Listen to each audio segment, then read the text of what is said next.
Evangelio para todos. Vamos a el discipulado pastoral. Es la segunda carta a los Corintios, capítulo 1, del 1 al 11. Este discipulado pastoral es con más contenido que una clase dominical cualquiera, por eso es llamado discipulado pastoral. Y estamos trabajando todas las cartas del Nuevo Testamento, pero las estamos trabajando en base al libro de Hechos. Para ello, primero vimos el Evangelio de Lucas, que todo está en el YouTube. Luego del Evangelio de Lucas pasamos al libro de Hechos, porque en realidad el Evangelio de Lucas y el libro de Hechos es un solo tomo, es el mismo autor. Y en el libro de Hechos vamos caminando con los pasajes hasta que hay un viaje del apóstol Pablo donde escribe cierta carta. Entonces, ahí interrumpimos en Hechos y vamos a la carta que está escribiendo en ese viaje y terminamos de trabajar la carta y regresamos al libro de Hechos.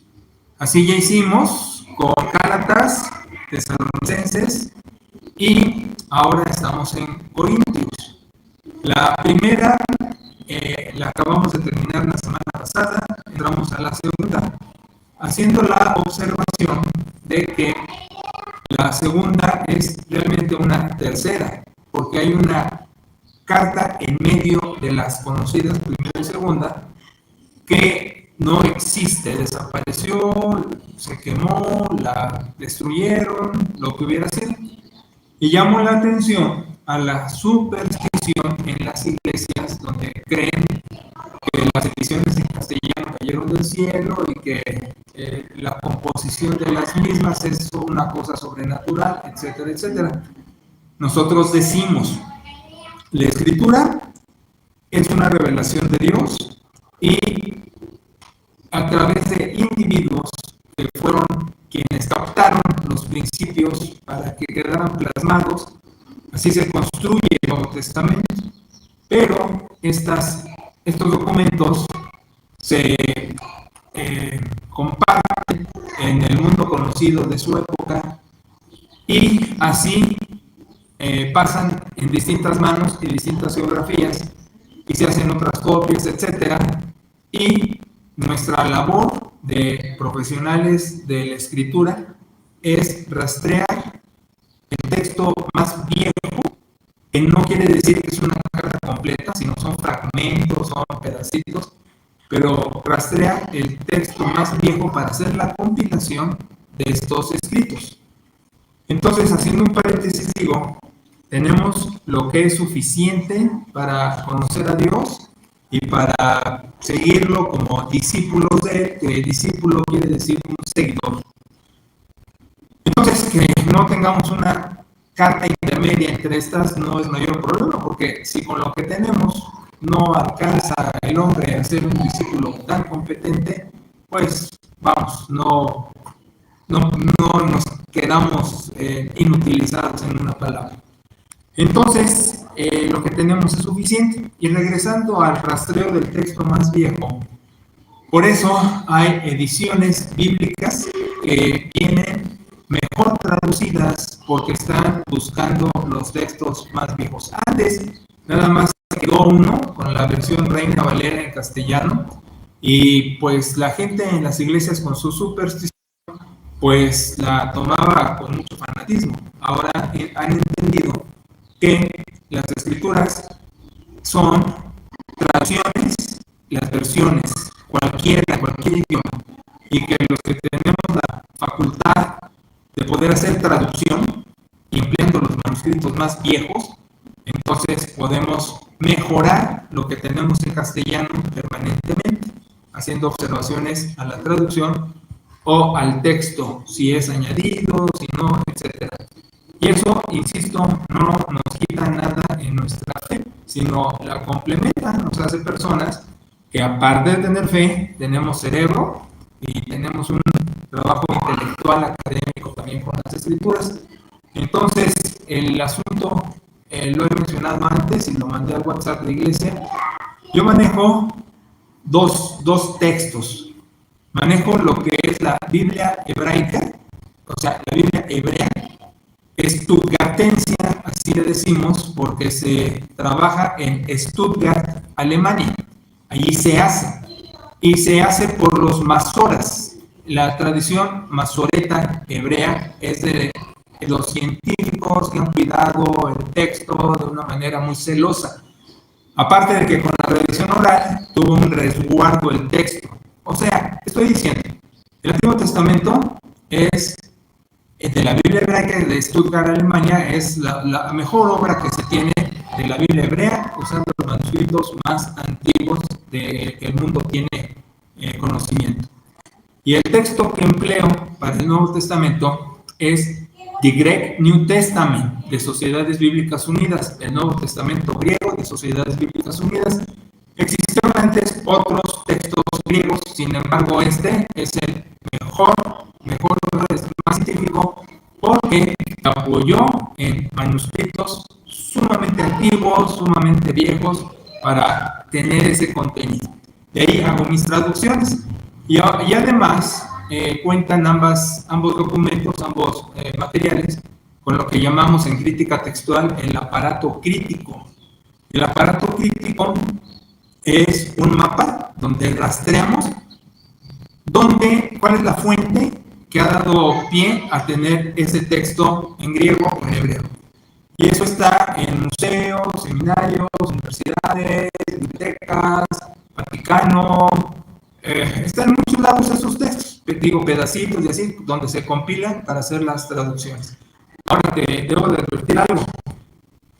Los escritos bíblicos son los más fidedignos en el mundo para hacer traducción. Te estoy diciendo, no existe en el planeta ningún escrito que tenga tal fidelidad como las escrituras. Si yo te digo, vamos a los textos más viejos, es porque no hay originales. Yo he escuchado predicadores que hablan que en los originales están mintiendo, eso no existe. Entonces, hay textos muy viejos, no originales, pero muy viejos, porque los originales se queman, se destruyen, se pierden, pero los más viejos son los rastreables para hacer las traducciones, son los que menos manos de copistas tuvieron, por eso es la versión más fiel.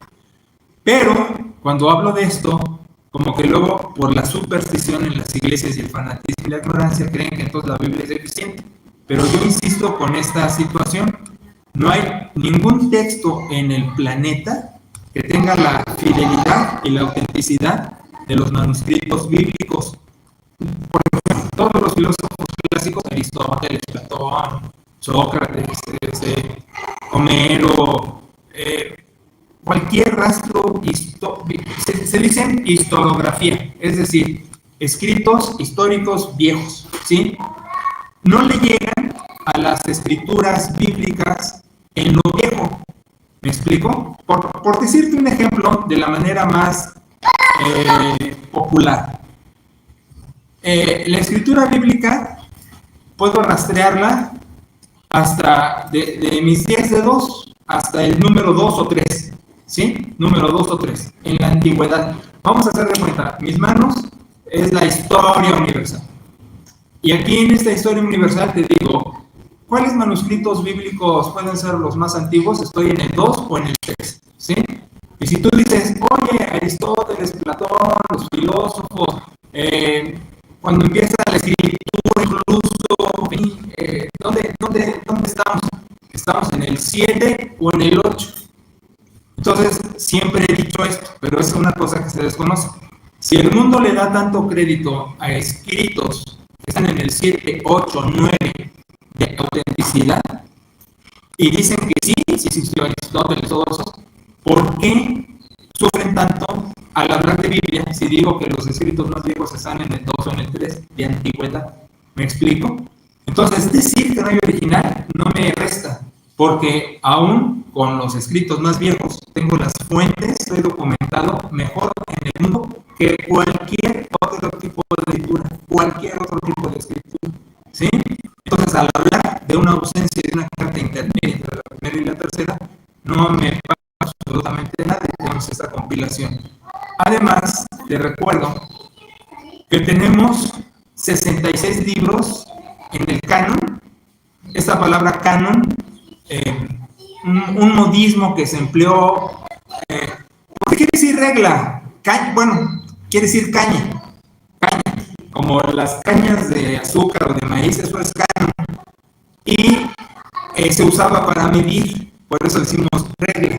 Entonces, el canon bíblico, que tiene los 66 libros, te digo que 27 del Nuevo Testamento se juntaron, ahorita te explico los 3 criterios, y el Antiguo Testamento tiene 39, pero aquí hay una cosa curiosa y vale la pena mencionarlo, ya lo he dicho antes, pero no está por demás repetir algunos contenidos para que se afirme en las cabecitas de los discípulos.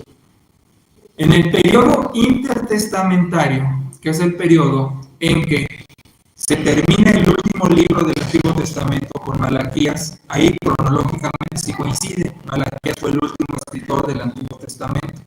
Y cuando se abre el Nuevo Testamento con la aparición de Jesucristo en la tierra y va a empezar su ministerio, pasan 430 años.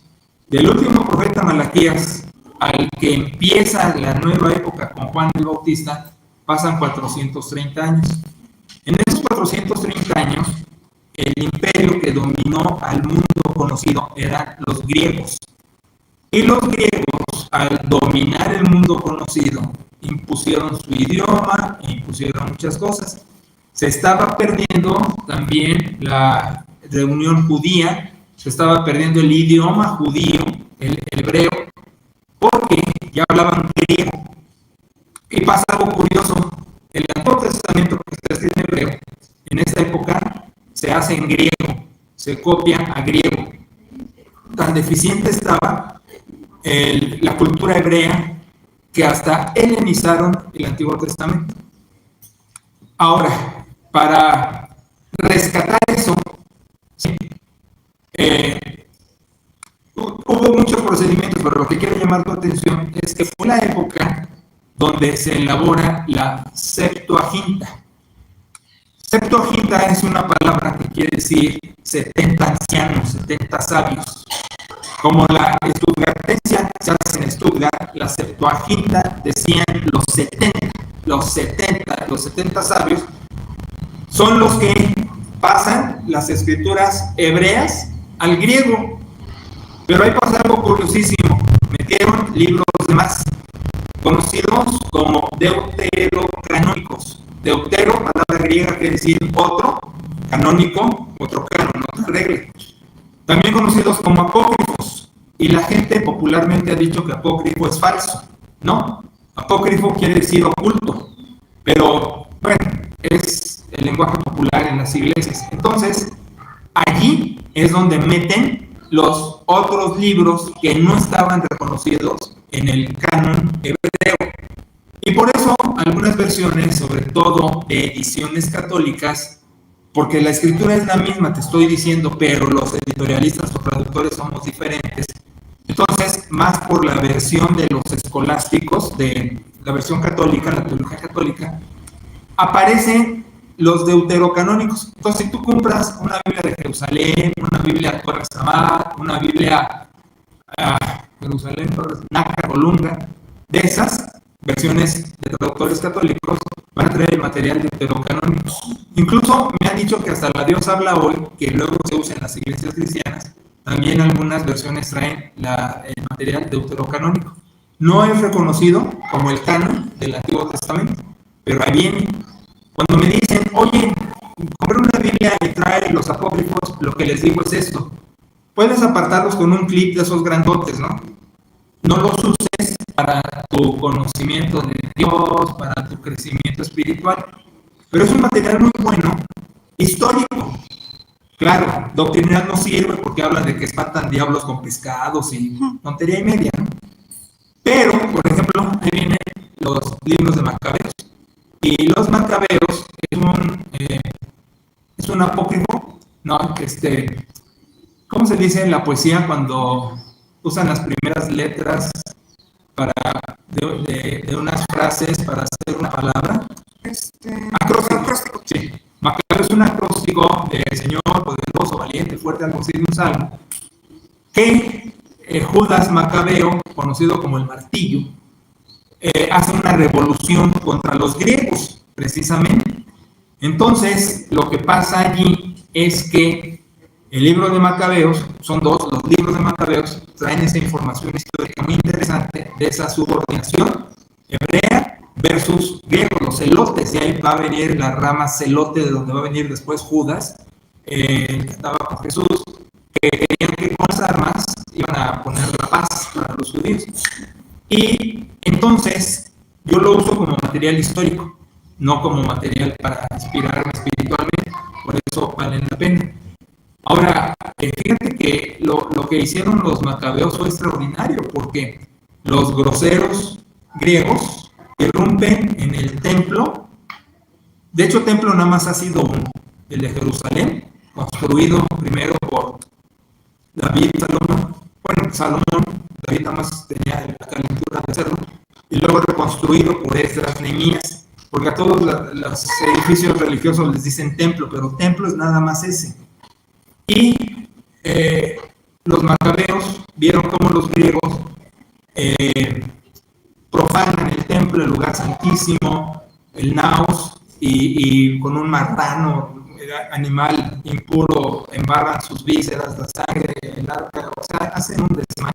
Eso encoleriza a Judas el martillo, y de ahí vienen los macabeos y la revolución. Entonces, son libros muy interesantes, vale la pena. Es que luego la ignorancia en las iglesias y la superstición, no, todavía apócrifos no sirven, no, claro que sirve. Lo malo inspirado y lo que no, como historia. Y el Nuevo Testamento está compuesto por 27 libros, que como te menciono, el de Corinto, pues nos está... Hola, mi amor, ¿cómo estás? El de Corinto nos falta uno, pero no nos quita mayor contenido, vamos. Y hubo 3 criterios para formar el canon del Nuevo Testamento: el uso del material, quién lo había escrito y que no tuviera contradicciones para poderlo incluir. Y hubo cartas que sufrieron para entrar, Santiago, Hebreos, tardaron un ratito en la historia, en los concilios, en agregar. El caso es que tenemos la escritura, la tenemos en nuestro idioma, y con la ventaja de que vemos algunos que podemos hacer las traducciones y con darle a las ovejas mejor información sobre el texto y sobre esas cuestiones históricas, porque como en nuestro país la historia de esta naturaleza pasa de largo, pues la gente es totalmente ignorante, no sabe nada de esas cosas, ni de las reformas europeas, ni nada. Por eso nos llaman protestantes, mal llamado el término. Pero bueno, así es la... Hola, mi amor, ¿cómo estás? Bueno, con todo ese preámbulo, ese prolegómeno, vámonos a la segunda carta. Entonces Pablo, primero siempre se presenta, dando su saludo, y ya lleva ahí a Timoteo, y le escribe a la iglesia en Corinto con todos los santos que están en esa región. Y el saludo típico, gracia y paz. Los franciscanos, paz y bien, saludan paz y bien. El saludo griego, helenista, judío de la pobre era gracia y paz, Charis, Irene, gracia y paz, Charis, Irene, era lo que decía. El hebreo saluda con Shalom Li, paz a ti, hola mi amor, paz a ti, Shalom Li. Y Pablo adapta el Shalom Li, paz a ti, con el Charis, metiendo ya el aspecto cristocéntrico, porque Charis, hola mi amor, Charis, la gracia es la revelación divina, ya no solo por contenidos, sino por la presencia del Hijo de Dios. No hubo mayor gracia en el universo ni en la historia que la encarnación de Dios, el Hijo de Dios en el mundo. Y eso es la Charis divina, la gracia. Y de ahí viene todo lo demás que nos da facultad para servirle, que tenemos acceso a él. Charis, la gracia. Es una Charis como el pis, esperanza. Hola mi amor. El pis, Charis y el pis, gracia y esperanza, son términos extraordinarios. El pis, esperanza, es sinónimo de resurrección, de muertos, de parucía, presencia de Cristo, eternidad. Es riquísimo el término. Y Haris, lo que es la entrada para eso, ¿no? Entonces, cuando saluda Haris, Irene, Haris, gracia, paz, está bendiciendo a la gente de una manera espectacular, espectacular. No nada más suena gracia y paz, está diciendo un montón de cosas el apóstol, ¿verdad? Ahora, cuando dice a todos los santos, vale la pena poner el dedo en el reloj. Hola, mi amor. Por este aspecto, ya ves que se dice que los santos, gente muy buena, que al morir, tiene poderes, intercede, ya sea hasta milagros, ya sabes. Y la canonización, que es a una persona con esas características, la Iglesia en la tradición escolástica le da la facultad de tener un lugar especial en el cielo, ¿sí? Y te explico.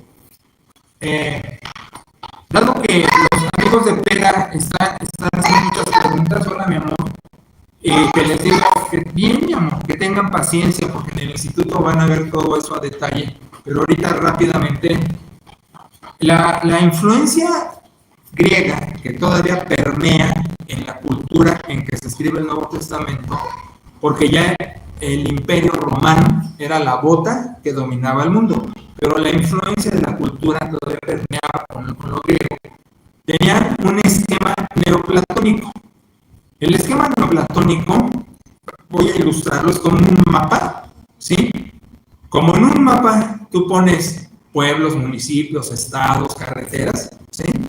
En este esquema como mapa de ideas, eso es el neoplatonismo de ideas, hay seres, hay divinidades, hay politeístas, hay varios dioses y avatares o decadencias de esos dioses, haciendo que hacia abajo, por decirlo así, hola mi amor, perdieran pureza.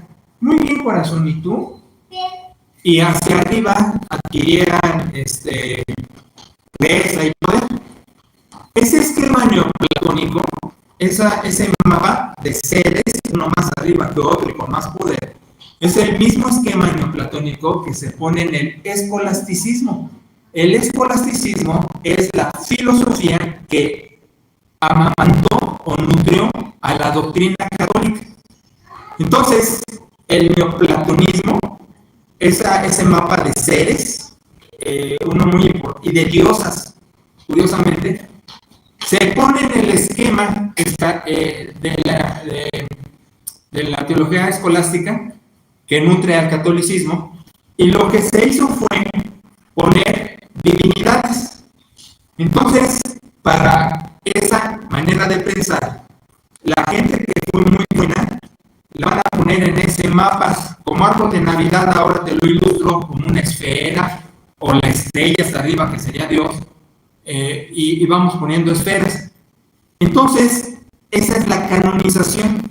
Agarro a un tipo que fue muy bueno, se portó muy bien y hizo milagros, entonces lo pongo ahí en el esquema, en ese mapa espiritual, que es la idea griega neoplatónica, y ahora es la cuestión de ver la vida espiritual, los santos y eso. Entonces, mira, el que mucha gente repita las cosas no quiere decir que es verdad. A mí me entristece cuando la gente dice, es que me dijo mi abuelita, me lo heredó mi abuelo y todo el mundo es católico, ¿no? No por eso quiere decir que sea verdad, más bien quiere decir que fue popular y que mucha gente lo tomó, pero es una ficción, eso no es real. Cuando uno se muere bueno o malo, ¡pum!, se acabó y estamos esperando la parucía, Jesucristo presente otra vez, o lo que también denomino el absolutismo de Dios, ahora no, ya estamos en su presencia, pero no hay eso de que nos ponen en un plano como árbol de Navidad, una esfera más arriba o más abajo, eso no existe. Menos que puedan interceder, menos que tengan poderes, porque, como dice la gente, ¿no? precisamente de San Judas, los milagros ahí en el centro de Ciudad de México, se reúnen un montón de cosas, inclusive de la misma guadalupana. La historia de la Guadalupana es una historia que realmente se necesita ser muy, no quiero usar un término, hola, mi amor, un término que suene muy despectivo, pero se necesita ser de plano muy cerrado para darle crédito. Además, la guadalupana no es original de México, viene de España.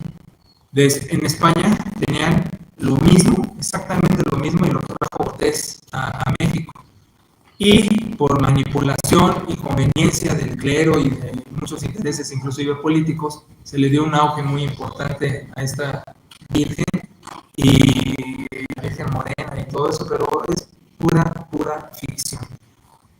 Creo que en algún momento voy a tomarme un espacio para hablar de ese detalle, de cómo adquiere la relevancia que adquiere y que somos un pueblo fanático, ignorante, que en vez de tener estudio y contenido, pues nos vamos con la finta de lo que han dicho otros y lo que es lo popular.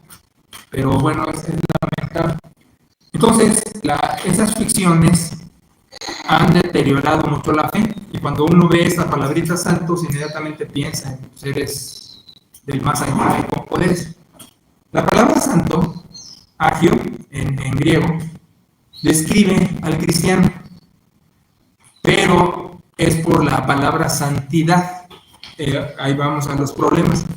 La palabra santidad, como con el santo, se siente que es así como muy especial, muy poderosa, con muchas cosas sobrenaturales. La palabra santidad, en el idioma griego en que se escribe el Nuevo Testamento, describe una condición de compromiso, de responsabilidad. Y es desde el Antiguo Testamento, no es desde el Nuevo. Kadosh, en hebreo, agios en griego. Hablan de responsabilidad, hablan de compromiso. Es un buen término como sinónimo de discípulo. Uno puede ser una persona de nombre, nominal. Puede ser una persona de presencia, como asistente. Pero una persona que sigue a Jesucristo es denominada discípulo. Y discípulo, automáticamente el término quiere decir seguidor, porque en griego significa lo mismo. En español, ambos términos son distintos. Yo puedo seguir a alguien sin ser su discípulo, porque me conviene, por correo, por lo que quiera. O puedo ser discípulo de alguien sin ser su seguidor, lo admiro. Pero en griego es una sola cosa. Entonces, al ser discípulo, lo sigo, o al seguirlo, soy discípulo. Y eso es ser santo, porque me compromete. La oración de Jesús en el Evangelio de Juan capítulo 17 dice: no te pido que los quites del mundo, sino que los apartes del malo, del mal. Ahora, Jesús dijo: no los quites, sino líbralos del mal, del mal. Entonces, al creyente nunca se le pidió aislarse, pero las tergiversaciones de la doctrina empiezan muy temprano. Estas cartas, la última se escribe por el año 100, redondeado. A los 10, 20, 50 años después, los discípulos que fueron discípulos de los que escriben el Nuevo Testamento empiezan a hacer tergiversaciones. Y dentro de eso, como en las copias bíblicas que empiezan a añadirle, a quitarle, etc., también las ideas. Y entonces empieza un movimiento conocido como asceta. El movimiento asceta empiezan a renunciar a placeres. Y esto llevó después al movimiento monástico. El movimiento monástico, que va a venir monasterio, o va a venir monje, llevó a la gente de plano a ese cerro, a hacer un refugio, para no contaminarse con el mundo. Fíjate, las tonterías. Entonces, tomaron santidad al revés. Cristo usa santidad como penetración y estos como escape. Entonces, lo que sucede al fin y al cabo es esto. Por el movimiento asceta y por el movimiento monástico, se llegó a la conclusión que ser santo era casi ni comer. Ahora, viene otra. En principio, la idea era esa, pero luego vino la corrupción en los monasterios. Ahora, yo te estoy hablando en segundos, en minutos, lo que pasa en periodos largos en la historia.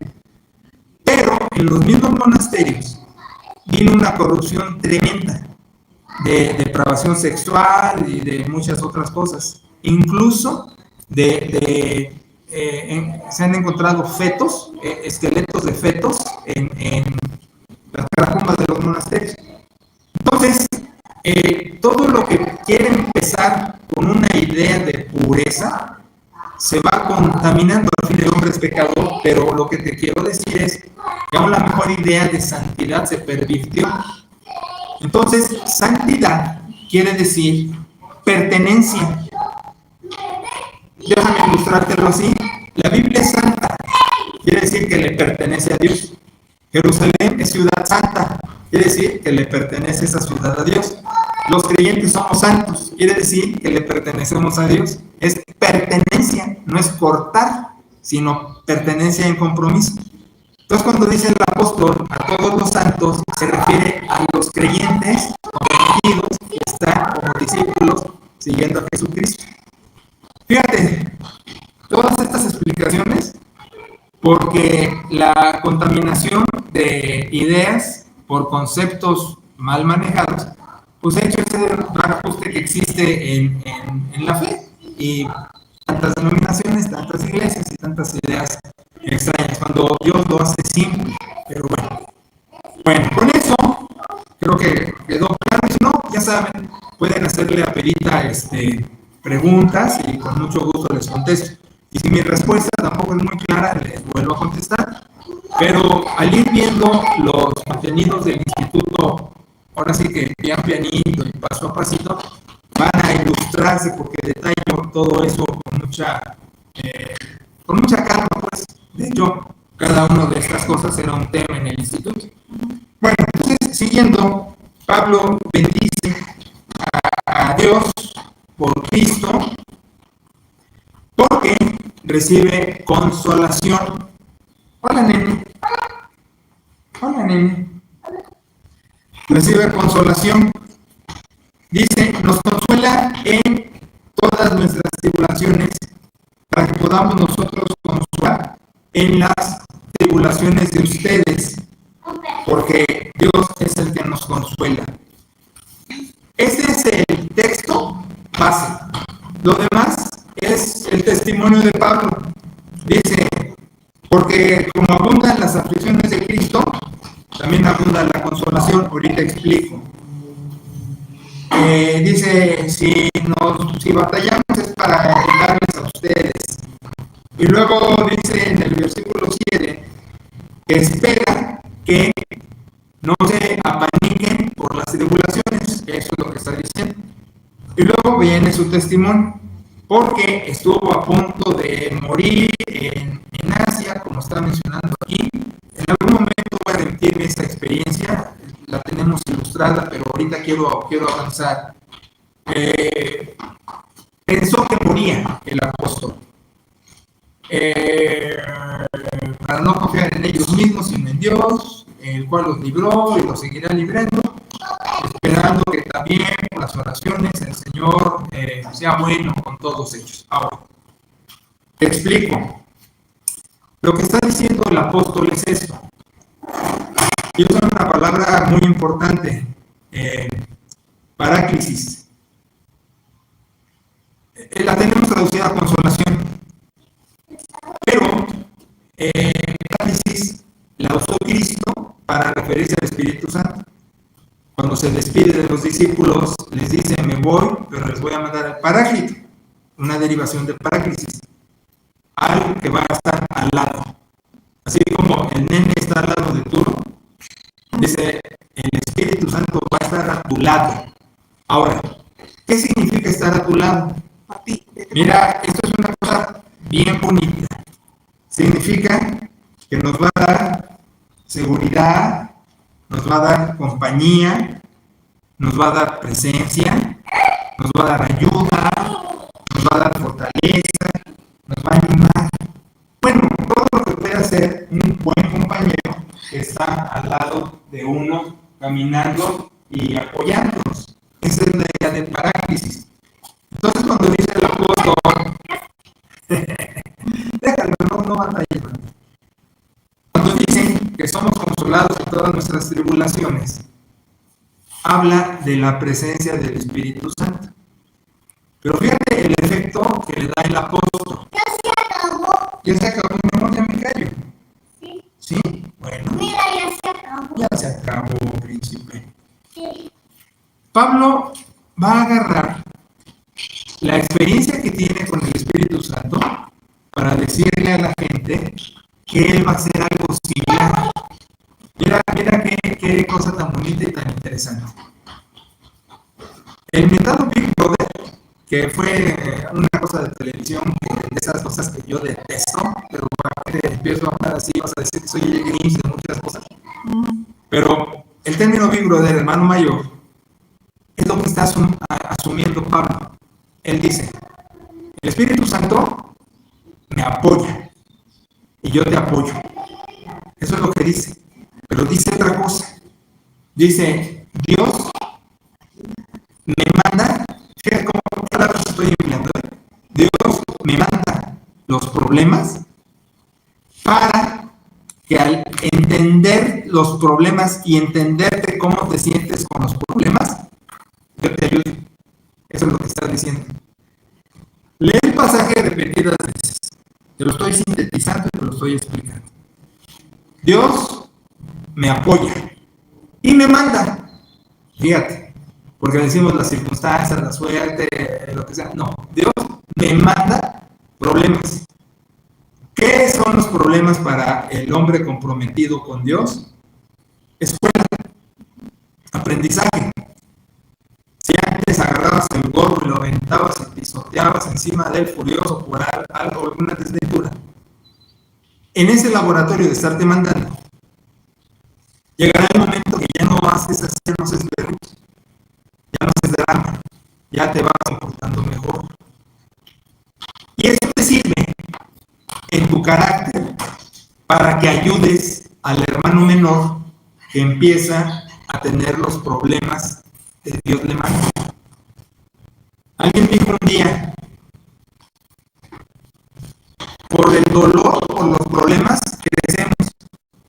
Porque siempre si estuviéramos en felicidad, en una pareja, con todas las cosas cómodas, no crecemos, no maduramos. Entonces, quiero que lo pienses y que lo analices. Porque uno dice, diablos, ¿para qué voy a querer problemas? Quiero una vida en paz. Y Dios dice, esa vida en paz no te hace crecer.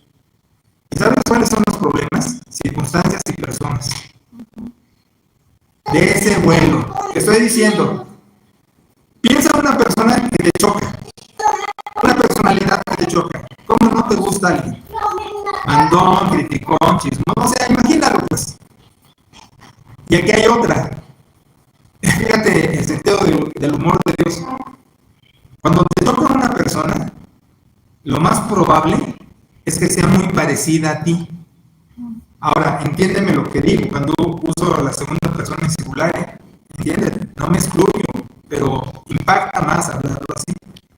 Cuando alguien te fastidia el hígado, piensa, esa persona es muy parecida a mí.